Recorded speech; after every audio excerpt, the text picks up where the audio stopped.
Hello once again from the Prim Reaper. In this video, I'm going to continue my critique of the same counseling textbook I was going over in the last video. Now, I can't remember if I promised you that the worst was yet to come, but if I didn't, believe me, the worst is yet to come. Let's get right to it. Fuck this shit, I'm out. Fuck this shit, I'm out. No thanks. Don't mind me. I'ma just grab my stuff and leave. Excuse me, please. Alright, for this one, I'm just going to read a cluster of segments that are bothersome for multiple reasons, and then I will critique them afterwards. These are all within 4 pages of each other, so it doesn't make sense to separate them before offering my critique. Page 57. There continue to be insufficient ties between feminist, queer, multicultural, and other bodies of literature, theory, and applied practice principles with counseling psychology in Canada. Facilitating this integration is essential if the profession is to fully honor the complexity, multiplicity, and intersection of cultural identities in the design and delivery of responsive models and approaches. Page 58. The inseparability of multicultural counseling and social justice.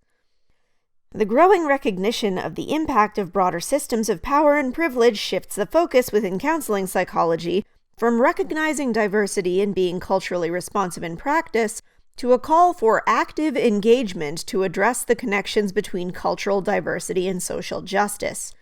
Social justice may have been central to the development of Canadian counseling psychology, but the profession lacks a contemporary vision of what social justice really means in practice. Page 59. The social justice lens mandates us to move beyond remedial interventions that support clients to adapt to contextual barriers to direct action within the systems that adversely impact clients. Enns and colleagues reviewed key approaches and noted that the lack of a unifying framework has resulted in a hodgepodge approach to enhancing students' multicultural counseling competence. They add that the lack of structure is accompanied by a lack of research to inform pedagogy. It appears that there is more written about the concepts of cultural diversity and social justice for professional education than about how to impact students' competence. And lastly, page 59 and 60. Curriculum must be considered within the umbrella structures of counselor education programs so that the missions, mandates, and operational policies also reflect a commitment to cultural diversity and social justice, e.g., hiring policies and faculty and staff composition representative of diverse cultural worldviews. The overall message is weakened if one faculty member, either by virtue of token representation or research interests, is left to champion the multicultural counseling agenda. Holy crap, you guys. I can only take so much nonsense packed into so little space. First of all, I just love the gatekeeping in these first 2 segments. You know how we can tell that these guys don't really honestly care about any of these groups they purport to champion? Because the focus is less commonly on how these groups are feeling, or on how counseling models can adapt to accommodate their needs successfully or avoid pitfalls that might not work for certain groups of people. Nope, it's all about, we need more of our specific brand of counseling models in here to get the job done. You might recall from the last video how the text said that every counseling model should be examined through the lens of feminism. Well, they continue that line of thinking all throughout. Never mind the fact that some women, non-heterosexual or individuals of different ethnic backgrounds, may prefer counseling models that don't just set out to pander to them for their external characteristics. We need more of this in counseling, you guys! Next, I love how they talk about how the practice lacks a vision of what social justice looks like in practice. For Pete's sake, you mean to tell me that this is the entire thing you want to define our profession by, and yet we're still fumbling in the dark trying to find a cohesive definition of the darn concept?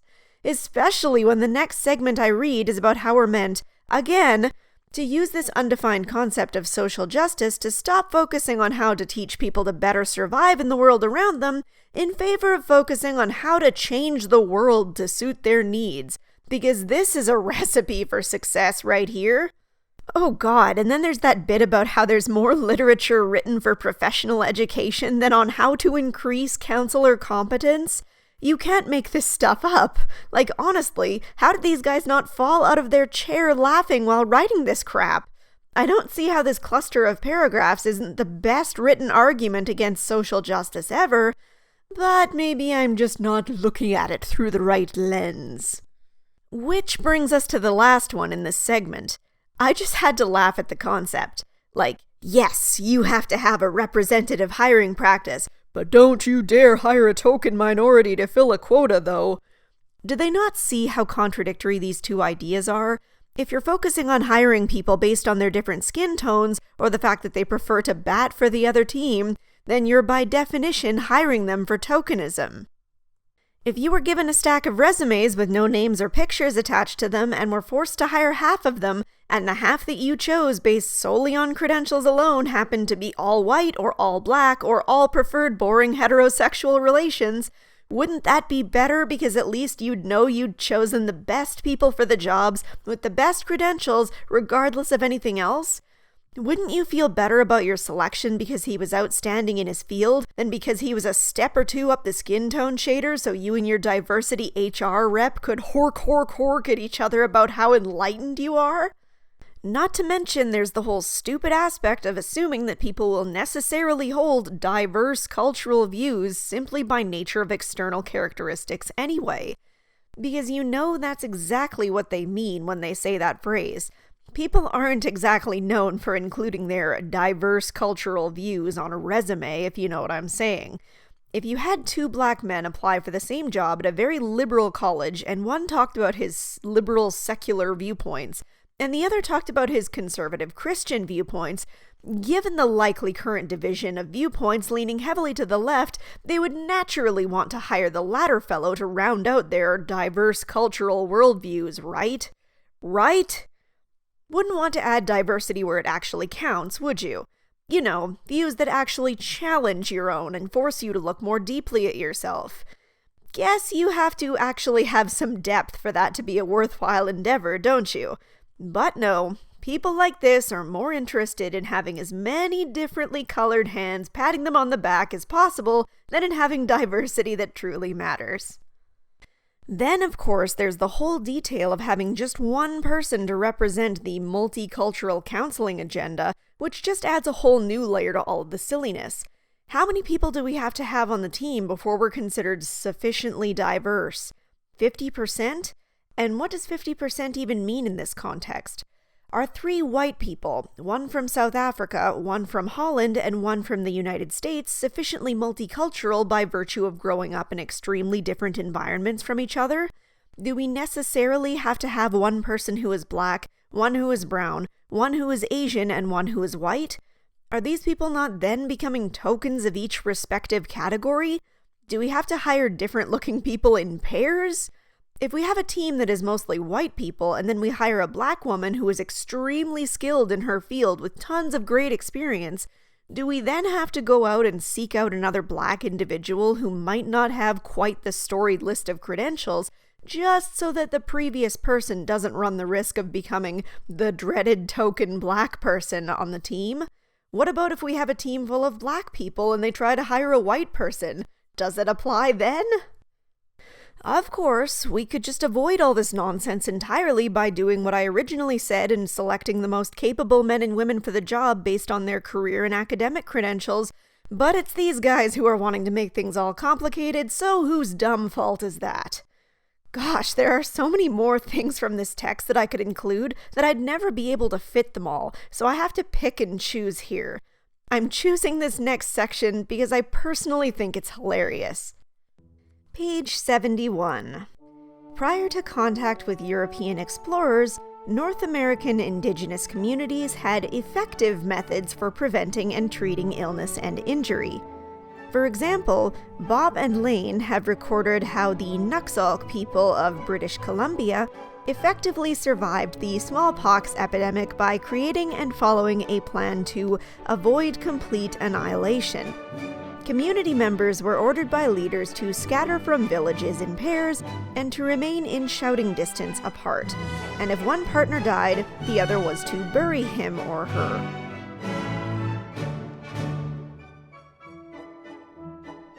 If the remaining person then became ill, he or she was to bury him or herself in a shallow grave until dead. After 1 year of this separation, surviving members were to return to their villages. All the Nuxalk then gathered near the river, and it was estimated that of the 30,000 people who were alive before the epidemic, 247 remained. Thus, the Nuxalk survived and treated a major illness. I just adore the way they frame this. It's so hysterically optimistic for what was by all accounts a devastating situation. If a contagious disease ripped through any given community of 30,000 people and less than 1% of the population of that community survived, the absolute last thing we would ever possibly think to say is that that community successfully survived and treated a major illness. It is, once again, just an example of how these courses romanticize non-Western or non-European ideals while simultaneously demonizing Western ideals and practices. And when I say demonize, I'm referring to the next section in the chapter that almost immediately follows this paragraph. Page 72. First, the healthcare services provided by the Canadian federal government had no foundation in the traditional knowledge and cultural values and practices of Indigenous peoples. The government's healthcare practices were unfamiliar and frightening for many Indigenous people, and further undermined their trust in and identification with their own practices and resources. This undermining was also supported by the assimilationist education provided through residential schools. These healthcare services also took some Indigenous individuals away from their communities, sometimes for extended periods, when they required certain types of medical treatment, such as for tuberculosis or pneumonia. Hey yo, sorry we annoyed you with our actual effective healthcare treatments. Oh bother, this is absolutely terrible news. Taken away from their communities for treatments for life-threatening illnesses? What kind of monsters would do this? Far better to send them off, away from their communities, to bury themselves in a shallow grave when they eventually contract and succumb to these terrible diseases. Somehow I feel like the Western medicine doesn't sound so monstrous when you put it that way, does it? But again, we can't help but return to the criticisms of Western values and Western treatments because this book is kind of a one-trick pony like that. Page 72. Third, the Western perspectives that dominate mental health interventions have roots in modernism, a worldview that values objective truth, rational thinking, and the constancy of measurement. This focus on Western perspectives on mental health means that Aboriginal communities have only had access to certain Western types of treatment and prevention programs, mostly those that focus on individuals and diagnostic labels, rather than on the type of traditional healing, human and community development, and interdependence that are needed to restore Indigenous individuals, families, and communities to a level of health and wellness. You know, I have to say here, despite this textbook's constant criticism of these values and how much I find that annoying, I can get it to a certain extent. I get that there was a time where the Native Americans who lived here were all living obviously very different lives, and a lot of unfamiliar people came along and pushed their unfamiliar values on them. Like, honestly, I am fully in support of these people going off and doing their own thing and completely discarding all of these values if they're not serving them at all. After all, I really don't get the point in trying to force these people to appreciate these things if they really don't like them so much. However, I would really appreciate it if we would stop pretending like all other cultures' values are the greatest and have zero flaws of their own, and that Western values have this somehow inherently evil nature to them. The notions of objective truth and rational thinking are obviously extremely positive concepts that have contributed to vast advances in science, technology, healthcare, and our positive ways of life. I feel like the people who write things like this have watched way too much Pocahontas and have this very unrealistic view of what Aboriginal life actually looked like. Sure, there are wonderful traditions and cultural viewpoints they shared that are very interesting and have plenty of value, But let's not forget that these folks also believed in scalping their enemies, frequently warred with other tribes, and, as we have just read, solved their smallpox epidemics by burying themselves in shallow graves. Pretending like non-white culture is purely good with no bad points, and pretending that white or Western culture is purely bad with no good points, just does not stand up to scrutiny. As I mentioned in the last video, we should be honest about the pros and cons of every civilization, because this is the only way that we can hope to learn from them and make improvements to ourselves. Now, I wanted to save the worst, for last, because I feel like it's especially egregious, and those who are well-versed in men's issues will probably be well aware of this story.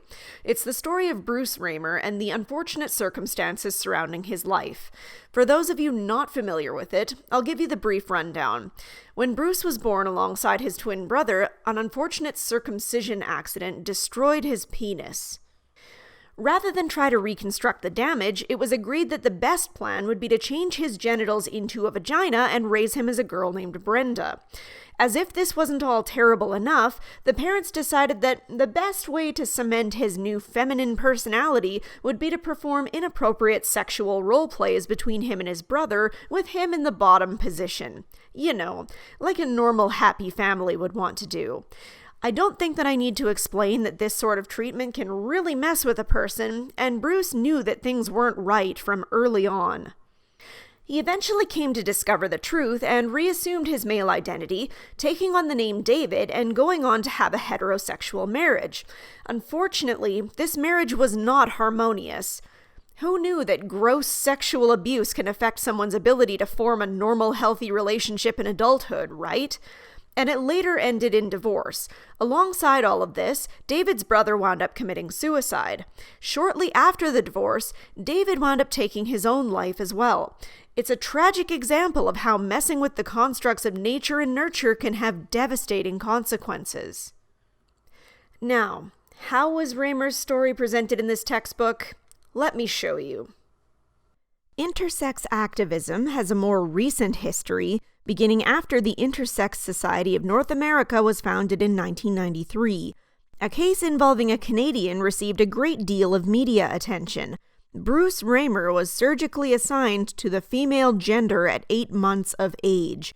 He later identified as male, however, and changed his female name of Brenda to David. For reasons perhaps only tangentially related to his gender, David committed suicide at age 38. The current consensus among experts is that gender should be assigned to newborn infants, regardless of whether surgical interventions are to be postponed.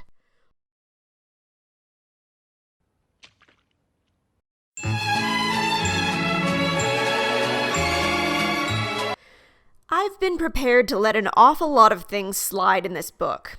You've seen several examples of that so far, but this one, absolutely not. I drafted an email to the executive managing editor of the publishing company that put this book out and told him that this level of misinformation should not be considered acceptable in a university textbook. I received a response, and he also forwarded the email to the individual responsible for writing the chapter in said textbook. They admitted their error in presenting his case as an example of intersex people, but they stood firm on the fact that his suicide was only tangentially related to gender. I'm sorry, but that just doesn't fly with me. You can't just give this guy a single paragraph in an incorrect section with little to no detail at all and then just pass it off like this is no big deal. I would say that there should be no question that Reimer's experiences with gender had a profound effect on the way his parents treated him, on his relationship with his brother, on his relationship with his wife, to say nothing of his own self-image and mental health. To pretend otherwise is equivalent to saying that alcohol is only tangentially related to an alcoholic's liver failure. I sent an email response politely explaining as such, and never heard back. I don't know if this section of the textbook will be edited in future editions. I hope that it will be, but know that I did everything in my power to change it and was at very least acknowledged for it. As an aside, I'll post those emails in a Minds post and link them in the low bar below if you want to check them out. But reading them here would probably take too long and not be all that interesting to everyone. Now, I'm going to end this video here. There's so much more that I could read from this textbook, but I think that I'm going to call it quits for this one because there's so much more, including even more texts, that I want to go over for this program, and I don't want this one book to hold the spotlight for too long. The next video I make is probably going to diverge from my Hijacking of Higher Education series for a bit, because it's something that I've been wanting to talk about for a long time, but it will nevertheless have some examples from my program that I've encountered so far. So, thank you all so much for watching, and I hope to see you all in the next one.